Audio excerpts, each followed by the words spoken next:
And our guest is Beth Spotswood, who is a blogger at the Chronicle's SF Gate, the cultural blog. And I'd say also a humorist. Definitely a humorist. I told you, in preparing for this, I've read many things that you've written, and often I don't know what you're writing about. But because I know you now, and some of the recent posts, I sort of getting an idea of your San Francisco, and that's what it's all about, isn't it? It's your My San Francisco? Mm-hmm.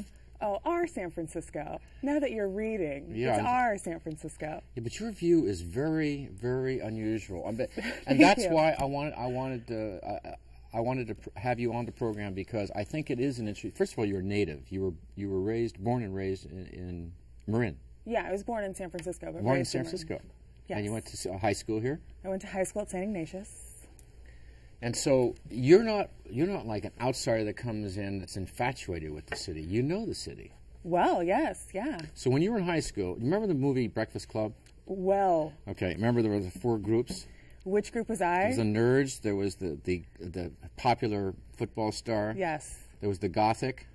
Yeah. And there was the geek, I think. Oh, I said him. Yeah. And then there was the prettiest girl in the school. Yeah. Which one were you? Oh, well, and then there's also the guy that was like the scary guy. Oh, yeah, definitely. Skinhead type. Yeah. But he wasn't skinhead. Yeah. I was Ali Sheedy. I was the nerdy, the gothic, scary girl. I see. And, yeah. So now, when you write, are you that same person? Am I writing from that perspective? I think I'm writing from. I've always felt a little bit as like an outsider, and so I write from the perspective of, I think now especially, writing about politics in San Francisco or parties and kind of the social scene in San Francisco. I'm writing from an outsider who just happens to find herself here, which is a weird perspective, I guess, but one I think more people identify with. Is it there? We were talked about. There's a similarity though between the campus world, the high school world, and what you see even now among the 40-somethings and higher and lower. Yes. Well, I actually, we were discussing earlier, I went to the Nob Hill Gazette's most eligible soiree. Congratulations. On being on the list. Yeah. Well, it took some doing. I noticed in that post there. What was that all about? I really wanted to be on the list. I thought it would be a hoot to be on the... So you submitted a resume? No, you have to, actually, you have to be nominated. So I just got people to nominate. I mean, that's not that hard. I see. And then they call you up and ask you a couple of questions about yourself. You need to submit a very brief bio. I mean, it's ridiculously brief. And a headshot, ideally. And, basically anyone who they want to put on gets on. So I had written a lot about this, and they were really, honestly, forced to put me on the list. And thus, I ended up going to the Nob Hill Gazette single soiree held at a club downtown. Most eligible in San Francisco. San Francisco singles soiree. I think there's like 80 women on it and 40 men. And it was held at a club downtown. I took a friend with me, really, because I was too chicken to go alone. And I, was trying to go around and chat with people, hoping to write something about it, and ended up speaking with 3 women, all in their late 30s or early 40s, who I said, well, what got you on the list? Why are you so fabulous that you're on the list? And she goes, oh, the list is all one big clique. And then points to a gentleman walking by and says, and that's the big man on campus. So there was the campus link. Why are we on campus? It's the campus link, isn't it? I can't believe I'm back in high school. I'm 30. But do you remember there was Herb Cain? Yeah. There's been 3 or 4 columnists who they didn't write like you, but they highlighted the same need for so many San Franciscans to be celebrities. I mean, this is an addiction in this city. Celebrity? I think that it's human nature to want to... Is it like that in other cities? Well, because you travel a great deal. I'm from here. I went to college in Philadelphia. I mean, I think that each city, or now high school, has its own variables, but I don't know that San Francisco is that special. I think that San Francisco is unique, particularly in society, because your success in this ridiculous, kind of high school, the cafeteria, being at the cool table, is not based on your career per se, or the the industry that you work in, whereas it is in LA or DC. New York's an entity unto its own. What's it based on? In San Francisco, it's based on who you're photographed with and how much money you have and what events you attend, And I think that we're all kind of, I mean, I like seeing my picture in the society pages. Which is happening more now. On occasion. They're all on my fridge. And, Yeah. you know, people write comments next to them. But this blog now, this cultural blog, what do you think the impact is on that? I mean, first of all, you know how many people are reading it. You do get comments. Yes. How is it a popular blog now? I like to think so, but, you know, But who knows? But you're getting a lot of people reading it. Yes. And when you started it, is it different than where you're writing now? I mean, have you noticed that your viewpoint or how you're writing has changed now that you've been doing it more and more? Absolutely. I think that I'm getting I'm better understanding who's reading the blog and thus writing for them. And who are they? Who's reading my blog? A lot of gay men are Really? reading my blog, yes. Oh, I'm big. I'm big in the Castro. I think that, well, first of all, you know, you write about anyone, they're going to read you. People Google themselves. Sure. It's generally younger, I would say, you know, late 20s through 40s and early 50s. People that follow San Francisco politics to some extent, because I write a lot about City Hall. But you don't write. Gavin. Why don't you describe how you write about it? You don't report on it. You don't. I certainly don't report, no. But why don't you tell us how you get your point of view across? With maybe some recent examples. Well, as you know, Gavin Newsom, our mayor, traveled recently to Israel. So I created a false itinerary of a day, Right. Gavin's day 2 in Israel, that involved him, you know, going to the gym a lot and getting in a fight with his fiance and sneaking sips of Manischewitz. It's completely made up. I like to think that it could have That's happened. one of the things you do well. You create these. You have a great imagination in that way, by the way. Thank you. But you've also. I mean, are you? I don't want to get too serious with you. Okay. But when you look at the city, how do you see problems with it that you think are not able to be swept aside, or do you, in other words? Absolutely. I mean, I'm, you know, a tax-paying, voting citizen of San Francisco right now. I Okay. live 5 blocks away. I think that it's not. I certainly have problems, and I allude to an opinion periodically in my writing.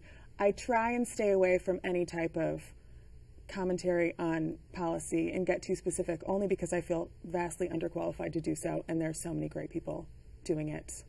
Anyway, I'm better at, you know, making up Gavin's itinerary and saying he's skipping What are you through the city working with on his. now?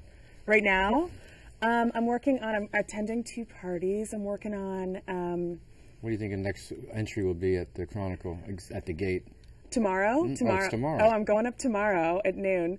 This has nothing to do really with San Francisco. My flight from Dulles was canceled, and so I spent 7 hours in an airport with my new best friend John from Redwood City running around, and it was an adventure. What was the story about your plane going to Kuwait? Or no, it was not Kuwait. Was it Kuwait?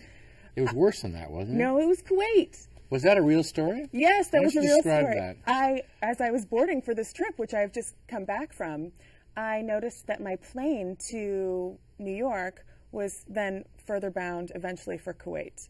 So I called a friend, said, you got to get on my blog. I have very low-tech cell phone, so I was like, you got to get on my blog and say that my plane is going to Kuwait, and, you know, oh my gosh. So he posts this on the blog and includes, you know, dramatic kind of, he included the picture of all of the terrorists from 9/11 with the post. So I land in New York, turn on my phone, you know, 6 hours later, and it's blown up. And there were tons and tons and tons of comments of people worried just, about you. No, very upset that I would have any type of concern getting on a plane eventually bound for Kuwait.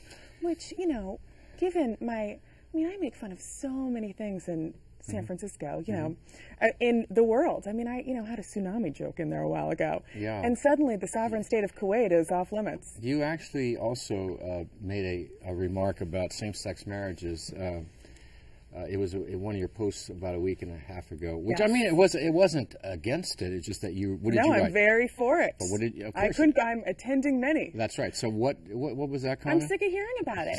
Okay, that's exactly what you wrote. Yes, I think that we've discussed this at length, and the thrill is gone. Maybe I bore easily. You know, I'm from the MTV generation, but we've discussed this enough. The excitement is, the honeymoon is over for me, as it were. And I can't feign the enthusiasm this time as it was real last time. How do you look at the presidential race? Do you write ever about the phenomena of Obama? Oh, I love Obama. But do you write about it? Do I write about Obama? Not really. I wore throughout the state Democratic convention in San Jose my African Americans for Obama button the whole time. I see. Which I was given. But no, I don't. You know, who wants to hear what I think about Obama? I'm voting for him, and I encourage everyone else to. But what do you think is going to happen with Gavin Newsom? You've written about him. Oh, a great deal. I think Gavin's going to run for governor, and he's. You know, I know nothing of whether or not he's going to win, but I think it'll be lots of really great writing fodder for me. So I'm excited. Have you written about how's that? Why do you think there'll be a lot of things to write about? Because he's going to have to go everywhere. He can't just be in San Francisco, really in his comfort zone, or Hollywood. You know, he's got to go to Lodi and like hang out with them, and he's really going to have to like get dirty in all of California and explain his policies out there. And explain his policies, and you know, cut ribbons with weird people. And I can't wait to see him wear a wacky hat, like a construction worker hat. In the Central Valley? Yes. Right, and with the farmers, you mean? Picking some grapes. Or maybe up in the foothills having to deal with those kinds of prospectors and stuff. At an Indian casino, maybe we could see him gamble. Well, do you think that, actually that brings up the whole question of San Francisco. Do you think that, what do you think, because again, you travel a lot, what do people think of San Francisco? I mean, do they think that we're at the cutting edge of everything, or do they think we're... living in a world of our own? Well, it depends on where you travel. Okay, but in general, how do you view it? How do you think the world? How are we perceived? Yeah, by the globe. Yeah, by the nation. By the nation. Well, you know, it's red states, blue states. I think, and not even that. I mean, San Francisco is perceived. The friend that I made on my journey back from D.C. when I was trapped in Dulles is from Redwood City. Has a very different perspective of San Francisco. Just 30 miles away, you mean? Yes, than you or I probably do. I think that, you know, I remember I went to college in Philadelphia and everyone was like, oh, do you know gay people? Yes, we all know gay people. I think that there's certainly, this is, you know, Gay Town USA. That's a perception. I see. We're very liberal. I think people think that about us. We're, you know, ridiculously liberal. Do they want to be like us? Do they want to be like us? Not necessarily. Okay. No. Well, we will look forward to your posts as we enter some of these political whirls, like the presidential race, and just what you're seeing. I'm beginning to understand. Good. And I'm one of your fans. Thank Beth you. Spotswood. Thank you. From the SF Gate. Thanks for being with us, Beth. Thank you. And thanks for being with us. We'll see you next time. You can now watch previous episodes of San Francisco Unscripted on demand. Go to Channel 1, then Bay on Demand, then Comcast Hometown, then SF Unscripted, and pick the show you want to watch. For program schedules, post-production notes, and free streaming video of select interviews, visit our website at sfunscripted.com.